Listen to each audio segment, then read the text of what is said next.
बिस्मिल्लाहिर्रहमानिर्रहीम। मैं हूं अब्दुल सुबहान और आप देख रहे हैं अल आदिब यूट्यूब चैनल।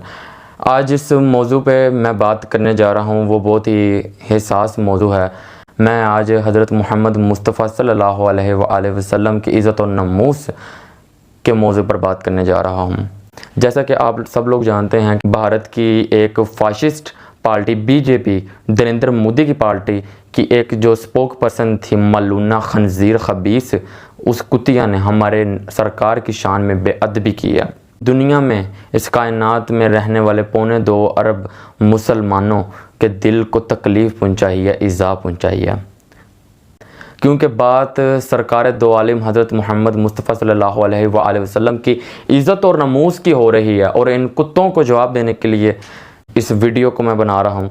तो मैं शुरू करूँगा सरकार पर दुरूद शरीफ पढ़कर। चूँकि उस मलूना ने हमारे सरकार की शान में बेअदबी की है, तो अरब ममालिक से इसका बहुत ज़्यादा रिस्पॉन्स जो है, इसका रिएक्शन देखने को मिला। और ये 21वीं सदी में पहली बार ऐसा रिएक्शन इंडिया के लिए अरब ममालिक का आया है, जिसमें तकरीबन सारे अरब ममालिक शामिल हैं। जिस सरफरिस्त इनमें जो नाम है वो कुवैत और कतर का है। कतर का जो हुक्मरान ख़ानदान है, उसने एम्बेसडर को बुलाया है इंडिया के, और इस चीज़ की धमकी लगाई है कि जब तक इस मलूना को सज़ा नहीं देंगे तो हम उस वक्त तक चैन से नहीं बैठेंगे, और इसके आपको संगीन नताइज भुगतना पड़ सकते हैं।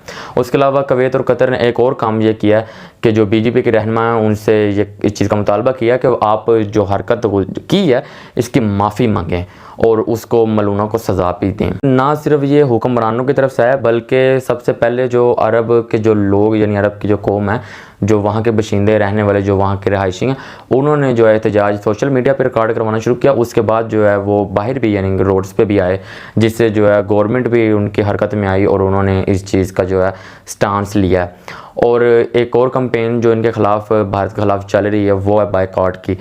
अरब ममालिक में भारत की बहुत सी चीज़ें जाती हैं, जैसा कि आप सब जानते हैं, तो उनका बायकॉट किया जा रहा है। उनकी सुपर स्टोर जो खाने पीने की अशिया वगैरह होती हैं, या दूसरी जो रोज़मर्रा की दूसरी चीज़ें, उनका बायकॉट जो इंडियन प्रोडक्ट्स हैं उनका किया जा रहा है। इसके अलावा जो अरब ममालिक में कुछ कंपनीज़, जो अरब ममालिक अपनी कंपनीज़ हैं, यानी कि जो वहाँ के रिहायशियों की हैं, वहाँ ये भी देखने को मिल रहा है कि जो इंडिया के जो लोग हैं, जो हिंदू हैं, उनको वहाँ से निकाला जा रहा है और कहा जा रहा है कि जाओ नरेंद्र मोदी को अपने जाकर कहो कि वो तुम्हें नौकरियाँ दें, हम तुम्हें नौकरियाँ दें और तुम हमारे सरकार की शान में बेअदबी करो, हमें ये बर्दाश्त नहीं है।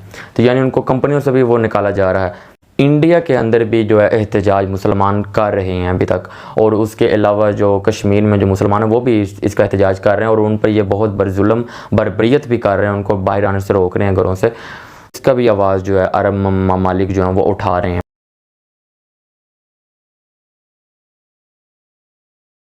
इस सारे प्रेशर को देखते हुए जो नरेंद्र मोदी और उसकी पार्टी है, उसने उस जो कुतिया थी मलूना से रेजिग्नेशन जो है, उसका इस्तीफ़ा जो है वो ले लिया, और उसको पार्टी से जो है स्ट्रक ऑफ किया, निकाल दिया उसको पार्टी से।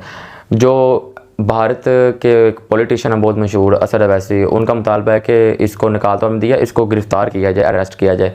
मैं पाकिस्तानी कौम से और तमाम मुसलमान भाइयों से और उन तमाम लोगों से, जो मुनाफिकीन से मैं मुखातिब नहीं कर रहा, सेकुलर से मैं मुखातिब नहीं, आशिकाने रसूल से मुखातिब हूँ, कि आप बताएँ कि क्या उस मलूना को गिरफ़्तार करना, 6 माह के अंदर डाल देना, या उसे जुर्माना लेकर उसे छोड़ देना, या पार्टी से निकाल देना, क्या इतना काफ़ी है?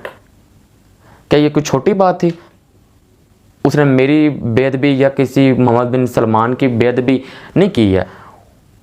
उसने सरकार दो आलम, जिनके लिए पूरी कायनात सजाई की, अल्लाह के यार के शान में बेअदबी की है। तो गुस्ताख रसूल की आप सब जानते एक सज़ा है, वो ये है कि सरतन से जुदा है, सरतन से जुदा है। हदीस शरीफ है, मनसब नबीयन फ़क़्तुलूहु, मनसब नबीयन फ़क़्तुलूहु। क़यामत तक जो भी रसूलुल्लाह की शान में गुस्ताखी करे उसका सर उड़ा दो, ये मेरे नबी का खुद फरमान है। तो इंडियन हुकूमत, क्योंकि खुद भी फाशिस्ट हुकूमत है, वो तो इसको नहीं सजा देगी। है हमारे अपने मुल्क में 295 सी कानून मौजूद है कि रसूलुल्लाह की शान में गुस्ताखी करे उसको फांसी दे दो। तो हमारे अपने मुल्क में ये नहीं होता, रातों रात फरार करार दिया जाता है। न्याजी साहब की, न्याजी साहब तो नहीं कहूँगा, न्याजी खबीस की हुकूमत में उसे रातों रात आसिया मलूना को फ़रार करा दिया गया था बाहर। तो हमारे मुसलमान मुल्क में यह हाल है, तो वो तो हिंदुओं का मुल्क है, तो वहाँ पर वो अपने उससे सजा देने लगे, उसको नहीं देंगे। तो ना वो उसको सज़ा देंगे और ना हमारे दिलों को ठंडक पहुंचेगी। हम इंतज़ार करें और हम सब की दुआ है कि अल्लाह ताला किसी गाजी को, किसी चुने हुए बंदे को भेजे और वो इस नरेंद्र मोदी की इस साबका स्पोक पर्सन का जो गला है ना वो धर से अलग कर दे। जब वो जहन्नम वासिल होगी उस वक़्त हमारे दिलों को करार और राहत आएगी और हमारी आँखों को जो है वो जो गाजी होगा वो नूर बन जाएगा। जहाँ पूरी दुनिया में ववेला और अरब ममालिक चीख रहे हैं, जो है एक शोर मचा हुआ है, इंडिया में शोर मचा हुआ है। पाकिस्तान में आप मुनाफिक मीडिया और मुनाफिकों के काम और मुनाफिक हुक्मरानों के आप ज़रा काम देखें, चेक करें। उन्होंने इस गुस्ताखी की हुई है और इसका कोई इजहार ही नहीं किया कि उनको कोई दुख हुआ है। उनको सिर्फ कुर्सी की फ़िक्र है, न्याजी को फ़िक्र है कि गंजों से बचानी है, गंजों को फ़िक्र है कि न्याजी से बचानी है अपनी कुर्सी। इनको सिर्फ अपनी कुर्सियों की फ़िक्र है, इनको सरकार की फ़िक्र नहीं है। और जब इन्होंने देखा कि पाकिस्तान में ट्विटर पे ट्रेंड चला और 7.5 लाख लोगों ने जो है इस ट्रेंड में हिस्सा लिया, इनको नज़र आया कि ये ना हो कि हमारी कहीं पार्टी का स्टेटस ख़राब हो, तो फिर उन्होंने अपने पार्टी के स्टेटस को बहाल करने के लिए और बताने के लिए कि हम कितने बड़े आशिक रसूल हैं, रस्मन जो ये करते होते हैं ड्रामेबाजी, अब हमको फुदू बनाते हैं। फिर इन्होंने ज़रा सा इस्लामी टच दे दिया। वही टच की मैं इस्लामी टच की बात कर रहा हूँ जो स्पीकर चंद दिन पहले एक धरने में स्पीकर असद कैसर जो साहब का स्पीकर हैं PTI के थे, वो इमरान खान को कह रहे थे कि खान साहब थोड़ा इस्लामी टच भी दे दें, अपने जो लेक्चर ऑफ फजूल दे रहे हैं ना उसको थोड़ा इस्लामी टच दे दें।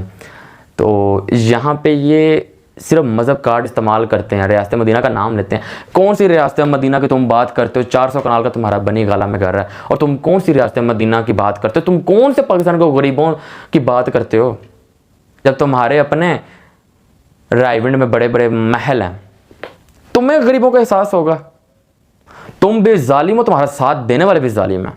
हमारे PM हैं, प्राइम मिनिस्टर साहब हैं जनाब शहबाज शरीफ साहब, उनका जब उन्होंने ये सारे ट्रेंड वगैरह को देखा तो उनकी भी ट्वीट आ गई कि ऐसा नहीं करना चाहिए, बहुत दुख हुआ है। मुझे आप ये बताएं, अब मुसलमानों आप ये बताओ मुझे, पाकिस्तानी कौम मैं आपसे मुखातिब हूँ, गैरतमंद और ज़िंदा ज़मीर लोगों से मैं इस चीज़ का मुखातिब हूँ, मैं सेकुलर तबके से मुखातिब नहीं हूँ। मुझे आप बताएं कि ये तो हमारा काम है वीडियो बनाना, ट्वीट कर देना, जिनके हाथ में कोई ताकत कोई इख्तियार नहीं, आम पब्लिक का इख्तियार है। एक वो हुक्मरान जिसके एक इशारे पे पूरी दुनिया को हिलाया जा सकता हो, जिसके इशारे पे पूरी इंडिया 6 दफ़ा तबाह हो सकता हो। तो मुझे आप ये बताएं कि उस हुक्मरान को ये ज़ेब देता है कि वो एक ट्वीट करके कि हमें बहुत दुख हुआ है? ये तो सिर्फ रस्मन तुम कह रहे हो, तुम्हें क्या परवाह है? तुम्हें कोई परवाह नहीं, सरकार की ज़िंदगी तुम्हें परवाह ही नहीं है, तुम्हें सिर्फ अपनी कुर्सियों की परवाह है।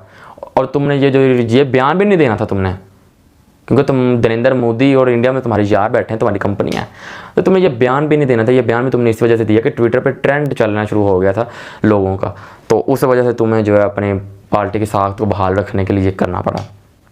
मेरे तक ये खबर भी पहुंची है कि ना सिर्फ पिछली और इस हुकूमत की तरफ से ज़ालमाना जो है मुनाफिकाना और ज़ालमाना रवैया अपनाया गया, बल्कि ये भी पहुँची है खबर भारत के साथ जो हमारी ट्रेड है वो काफ़ी अरसे से बंद है, तो ये उस ट्रेड को जो है बहाल करने का मनसूबा जात बना रहे हैं कि हम इसको किस तरह बहाल कर सकते हैं। और आप देखेंगे 4 माह 6 माह तक इसको बहाल कर भी देंगे वो। ये नरेंद्र मोदी और फाशिस्ट जो जमात है इनकी BJP की, और इसके अलावा पाकिस्तान में उनके जो यार हैं, जो मोदी के यार हैं, और जो यहूदियों के एजेंट हैं जो पाकिस्तान में बैठे हुए हैं, और बदकिस्मती से हमारे वो हुक्मरान भी गुज़रे हैं और अभी भी अब नए मौजूद भी हैं।